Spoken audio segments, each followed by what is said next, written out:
É o nosso bate-papo.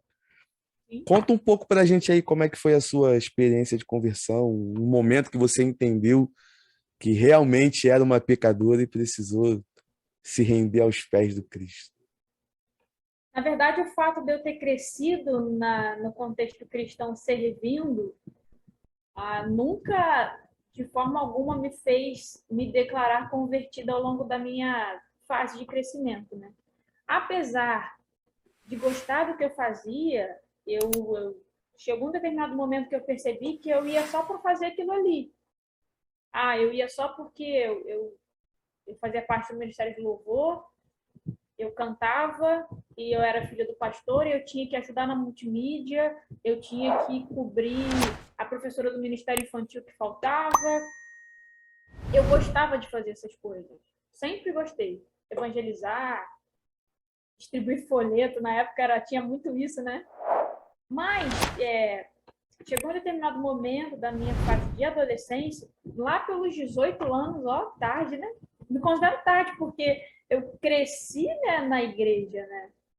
Então, na adolescência é que foi um determinado momento assim que eu passei a ver a exposição da palavra de uma forma diferente.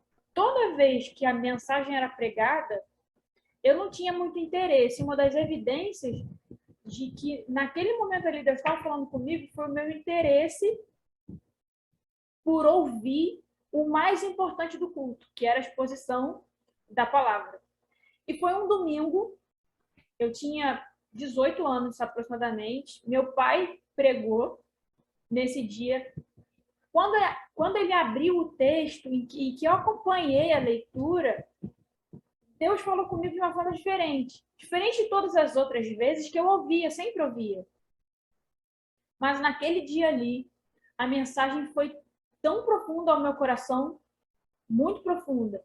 E depois daquele momento ali que Deus falou ao meu coração através da sua palavra, usou a vida do meu pai para isso, eu passei a enxergar o evangelho de forma diferente. Eu passei a ter interesse pela leitura da Bíblia. Eu não tinha.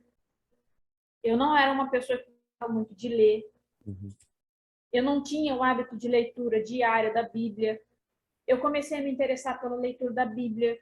Eu comecei a me interessar pela leitura de livros sobre teologia depois que a palavra despertou meu coração. A Bíblia ela é tão incrível que até o meu despertamento para a leitura, eu posso considerar que Deus fez isso no meu coração depois que eu me converti, assim, de fato, considero que Deus falou comigo.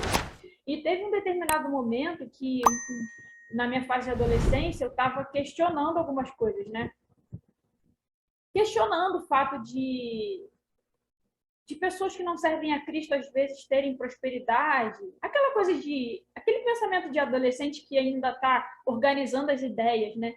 Aí eu, poxa, Senhor, eu fui criada na igreja, eu sirvo ao Senhor com a minha família e eu passo tanta dificuldade, a gente passa tantos momentos de luta e tem tantas pessoas aí que negam ao Senhor, que desonram ao Senhor com a vida, e essas pessoas são bem-sucedidas, são reconhecidas, não passam dificuldade na minha cabeça, né?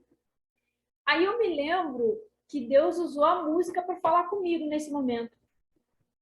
A teologia através da música, né? Tem um hino da harpa cristã, o 562. Conta as bênçãos.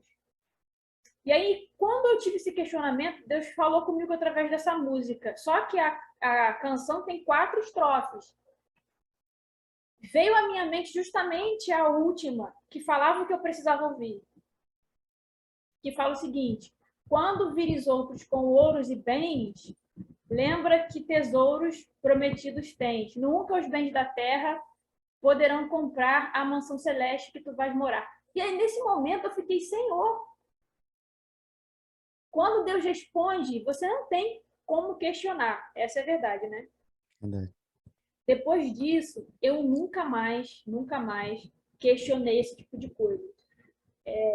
E ao longo da caminhada cristã, eu fui entendendo que o tesouro na terra não é o que Deus prometeu para a gente. Né? O nosso tesouro é a mansão celeste, é Cristo, Verdade. né?